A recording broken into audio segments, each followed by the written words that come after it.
Bwana Yesu asifiwe, wandugu wapendwa. Ni mimi wenu Shagab Biankuba. Ninakuja machoni penu kutaka kuambia yale ambao Mungu anataka tuchangie na mwe. Acha tuombe. Mungu wa ishara, Mungu wa zamani zote, nakushukuru Mungu wa rehema. Hakuna Mungu kama na Mungu wa Israeli. Ninashuka chini ya miguu yako. Ninasema asante Kristo, asante kwa kwako mwema, asante kwa siku ya leo ya Pasaka, le 5 avril 2026. Baba ninakushukuru. Ninasema asante kwa wema wako Kristo, asante kwa ulinzi, asante kwa uchunga, asante kwa kazi zote ambao unaendelea kutufanyia.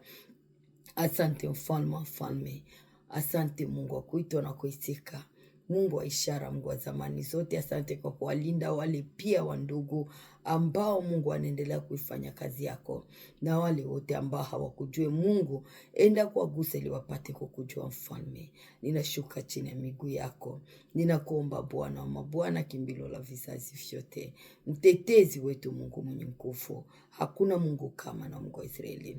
Asante kwa maana neno hili Mungu ambao umenipa na saizi nenda kulitoa. Asante kwa maana utanipa nguvu, utanipa uwezo, Mungu wa kuitwa na kuitika. Usiniache kama wala kunipitia, kwa maana uko Mungu wa neema.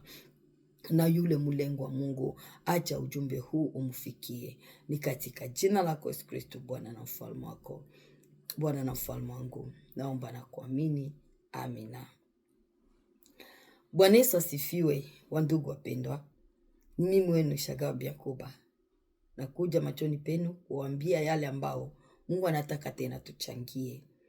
Nitasema nini? Ilikuwa semeni tu yenye tunatokamo. Niliza lota ndoto kama tulikuwa mahali na watu. Asa nikaona watu banakosa, batu ni kama bananyimwa visa ya kurudia kunyumba. Ase walitaka kurudia kunyumba lakini walinyimwa visa. Asa kunyimwa visa, watu walilia, yani kila mtu alikuwa anajikamata mkichwa selo na nani yake na shida yake. Kulikia umwa mwenye alikia karibu yangu, akalia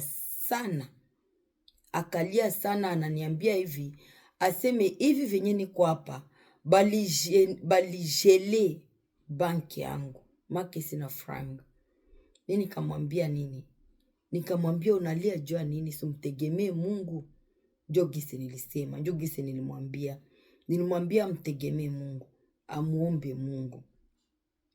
Akanambia sawa. Akakosa mwenye anapata response moja mzuri ambayo ilimkujia.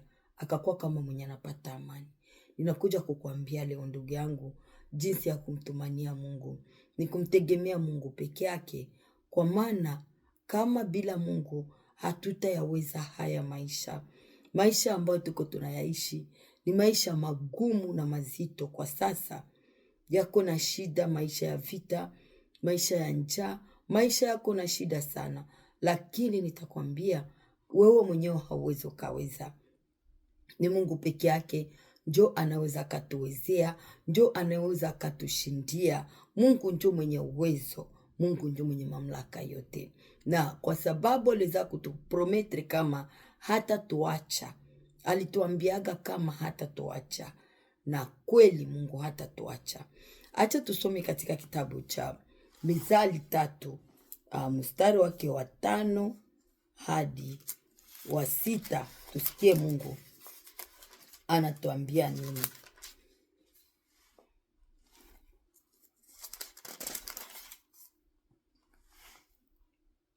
Neno la Mungu linasema, tusome katika kitabu takatifu. Linasema, mtumaini Bwana kwa moyo wako wote, wala usizitegemee akili zako mwenyewe. Katika njia zako zote mkiri yeye, naye atayanyosha mapito yako. Amina.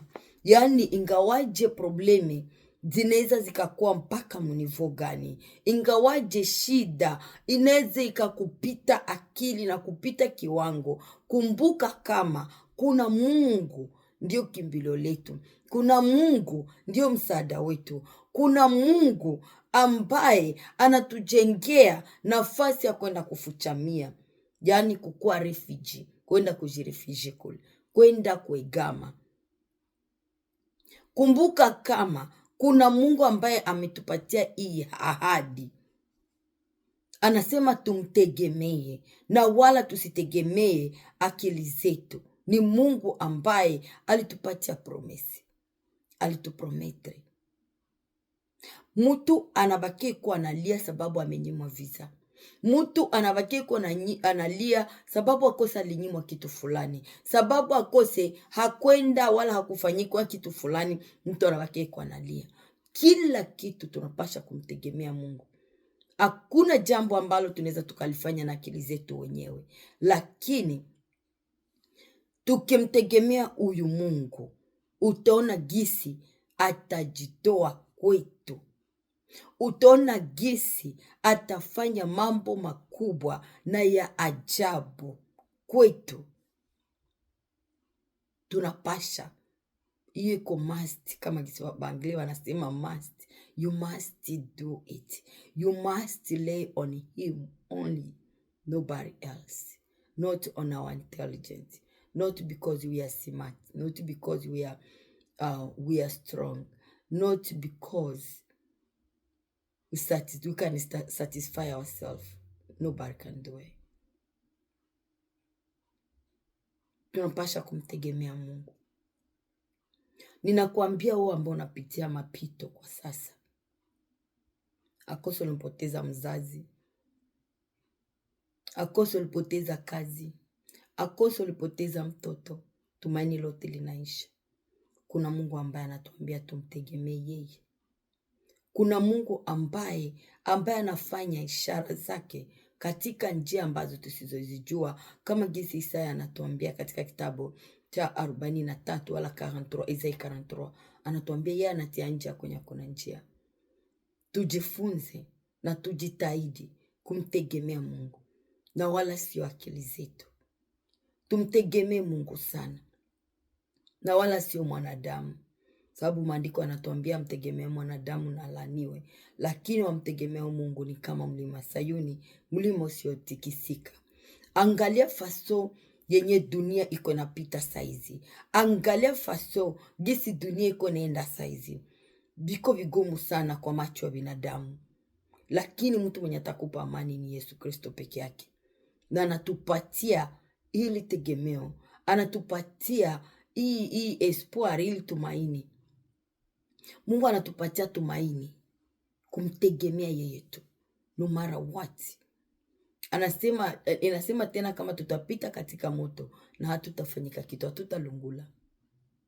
Make hata unajipata uko katika mai,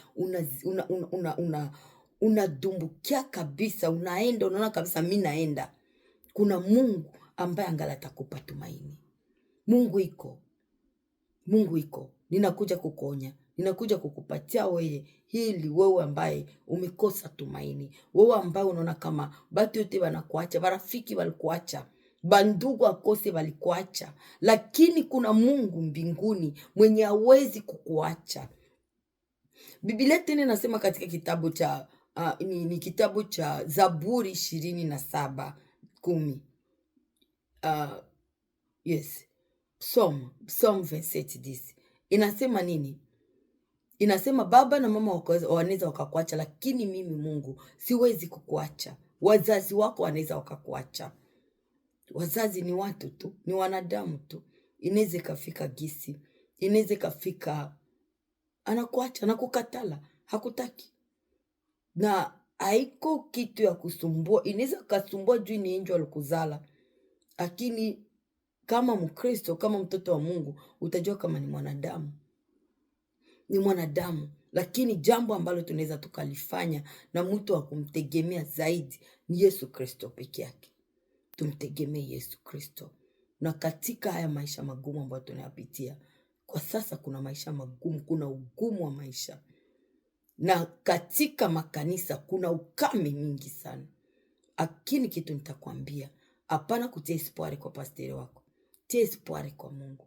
Ndio pasteri anaweza simama pale, anaweza kafanya pare yake, lakini kitu ya kufanya ni kumtegemea Mungu peke yake. Ni kumtegemea Mungu peke yake. na kusoma neno. Tujifunze kumtegemea Mungu. Haiko kila problemi ndio unaweza enda unaexpose kwa watu, kunaongelea watu. Bwali wenye uko naambia wako na zao pia. Na saa zingine unamaliza kuiongea banaitana, saa hizi ishakuwa system ya kuitana kwa telefone. Anaita kwa telefone anaenda ambia mtu mwingine. Na sasa ile message itakufikia haitakufurahisha. Na unavunjika moyo na kosa utarudia nyuma kiimani. Lakini wakati ulisimama na ukamtegemea Mungu, hakika hautavunjika moyo. Hakika hautarejea nyuma, sababu msaada wako ni Mungu peke yake. Hakuna aliyemtegemea Mungu na kapata haya. Hakuna aliyemtegemea Mungu na kaaibika. Niko nakwambia we dada, niko nakwambia we mama, niko nakwambia we baba. Mama umeachwa, unabaki unalia, ameniacha. Siku msi ndio alikuwa na pumzi yako. Siku msi ndio alikuwa na maisha yako. Hapana. Kuna Mungu mbinguni ambaye ni tegemeo letu, ambaye ni msaada wetu, ambaye ni kimbilio letu katika kila jambo, katika kila shida. Mungu ndio anaweza kututoa katika hali yoyote ile ambayo inatupata. Tumtegemee Mungu. Mungu iko mwema wakati wowote. Iko pale, anatungoja sisi tuseme, anatungoja sisi tumwite. Kwa maana neno lake linasema na haja zetu zijulikane kwake. Anangoja sisi tumwite. Hapana kubaki uko unajifungia mshambre, unaanza tia susi. Susi haitakusaidia kitu. Unaanza lia, uko unalia. Unalia mwenye uko unalilia ulilie mtu. Na saa zingine unaweza lia hata mpublike na kuna mtu mwenye anakujali.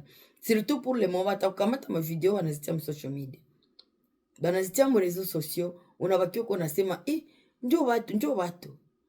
Na wale weko ategemea barafiki wa karibu, ton ami de dedans, naye atakufanya hivyo hivyo. Ala saa zingine kwa kia kubembeleza na nje kwa nakufanya ile neno. Lakini wakati unamtegemea Mungu, hautaibika, hautapata haya hata kidogo. Hautapata haya. Asante. Na hayo tu nilikuwa nataka nikueleze, nikwambie na huu muda ambao tuko tunaupitia mgumu, na kukufariji wewe ambayo uko unalia saizi. Asante. Yesu Kristo, Mungu akuita na kuitika. Asante Mungu, kwa maana nimepana ujumbe kadiri ya gisu Mungu ulipenda ni upane. Ninakushukuru Mungu wa rehema, Mungu wa zamani zote. Ninasema asante kwa kuwa wewe Mungu uko Mungu mkubwa, Mungu wa ajabu. Hakuna Mungu kama na Mungu wa Israeli. Baba, wewe ambao umeniwezesha, wewe ambao umenipa nguvu, na huyo ambaye ataisikia Mungu, mwenye kwa mashida, mwenye kwa magumu, ninaomba umwinue Bwana, umpatie tena tumaini mpya, umpatie tena espoir Mungu ya kuishi, ya kuona kama shida ambazo wanazipitia ni shida za muda kidogo tu, sio shida za kudumu. Ninashuka chini ya miguu yako. Wagonjwa pia waponye Bwana, wamweshe katika vitanda Mungu, na wale ambao wamekata tamaa, naomba Yesu wapatie tena tumaini mpya. Usiwache kama la kuwapitia Yesu, kwa maana Mungu akuita na kuitika. Angalau dunia, ulimwengu mzima vile unatikisa Mungu. Ninakuhitaji mfalme, nakuhitaji babangu, nakuhitaji mfalme. Asante Yesu kwa maana hautatuacha kama unatupitia. Asante Mungu kwa maana utaenda kujibu majibu ya kila umoja, kila mwenye atakaye kutegemea, kila mwenye atakuja kwako. Asante Mungu wa uzima. Ninaomba na kuamini ni katika jina lako Yesu Kristo Bwana na mfalme wangu. Naomba hivi. Amen.